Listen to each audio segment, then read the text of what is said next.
attitude towards a lot of the institutions that purport to represent me. The government of Nunavut, for instance. Again, it's not my style.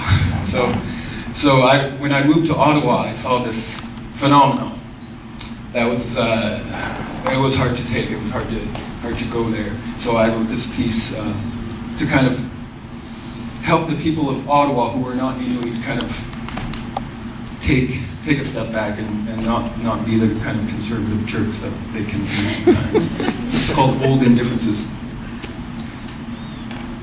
Inuit existence was dependent partly on each member of the encampment being able to, at the very least, get up on their own 2 feet, walk across the jagged tundra to follow the moving caribou so everyone could eat. So we adopted an effective means of excising inefficient limbs from the family tree that saw the aged floating on ice pans and insolent sons turned away to find their own path through the cruel Arctic days. This isn't a tradition we should reprise as it slides snugly into its place in the still mostly unwritten Inuit histories, but it has a related convention that's made its way down into unofficial, modern Inuit custom. If you've walked downtown Montreal, you've seen it. And in Ottawa, the spring thaw brings about the re-emergence, in earnest, of the panhandling Eskimos downtown between Mall and King Edward on Rideau Street. Whether those people are a nuisance isn't a question to me, because I have to ask if they're friends of the family, maybe a second cousin, and do I have to follow protocol, stop and ask a few inconsequential questions?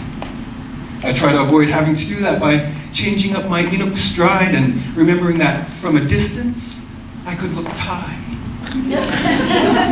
Not so much more with the new long hair, but anyways. But when I meet one, I stop, say hi, and I try to be polite. I ask about my friend, their son, despite the likelihood that I was the last to see their child.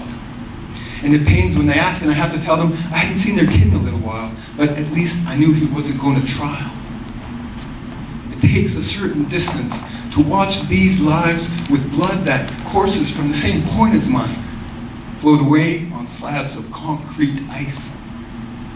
But disease strikes, and existence has always insisted on a little bit of indifference. Thank you.